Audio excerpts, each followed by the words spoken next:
এবার একটু খেয়াল করো, যদি পরবর্তী রুলসটার একটু কথা বলতে চাই আমরা, রুল নাম্বার 6-এ যদি দেখো কোনো একটা সেন্টেন্সের সাবজেক্ট হিসাবে বডি বা ওয়ান যুক্ত শব্দ আছে, বডি বা ওয়ান যুক্ত শব্দ কারা?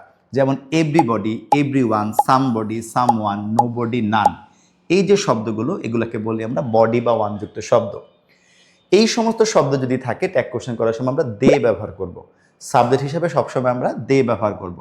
এখানে মনে রাখাটা জরুরি, যদি আমরা সাবজেক্ট হিসেবে দে ব্যবহার করি সেক্ষেত্রে কিছু কিছু ভার্বও চেঞ্জ হতে পারে। কেমন চেঞ্জ হবে একটু আমরা বোঝার চেষ্টা করব। যেমন যদি কখনো দেখো কোশ্চেনে হ্যাজ আছে, সেক্ষেত্রে মনে রাখতে হবে হ্যাজ যে ভার্বটা সেটা কিন্তু হ্যাভ হয়ে যাবে। খুব খেয়াল করে দেখো, আমি এক্সাম্পল দিয়ে বোঝানোর চেষ্টা করব। যদি দেখো সেন্টেন্সে ইজ আছে, সে ইজ ভার্বটা কিন্তু আর হয়ে যাবে। যদি দেখো কোশ্চেনে ডাজ আছে বা ডাজ বসার কথা, সেক্ষেত্রে এটা ডু হয়ে যাবে। এক্সাম্পল দিয়ে ব্যাখ্যা করবো ডেফিনেটলি।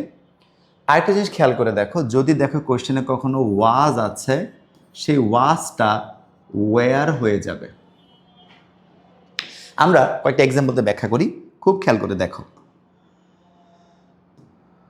যদি দেখো, যেমন খেয়াল করে দেখো everybody wants to be happy, আমরা একটু আগে শিখেছি যদি সেন্টেন্সে এভরিবডি থাকে তাহলে আমরা অবশ্যই দে লিখবো, অলরেডি দে লেখা হয়েছে। এখন ওয়ান্টের সাথে একটা অ্যাস আছে, ভার্বের সাথে অ্যাস আছে, কিন্তু অ্যাস থাকা সত্ত্বেও কিন্তু আমরা ডাজেন্ট লিখিনি। লজিক্যালি কিন্তু ভার্বের সাথে অ্যাস থাকলে ডাজেন্ট লেখার কথা, কিন্তু আমরা বলেছি যদি ডাজ বসার কথা থাকে সেই ডাজের পরিবর্তে আমরা ডু ব্যবহার করব। হয়ে গেছে ডোন্ট দে।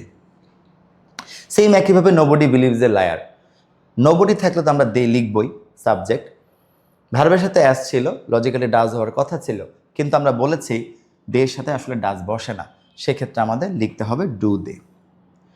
সেম একইভাবে দেখো everyone was present in the class, এই সেন্টেন্সে অক্সিলারি ভার্ব আছে ওয়াজ, অ্যান্সারে ওয়াজ আসার কথা ছিল কিন্তু আমরা ওয়াজ লিখিনি, আমরা কিন্তু ওয়াজের পরিবর্তে ওয়্যার লিখেছি, হয়ে গেছে ওয়্যার এন্ড দে।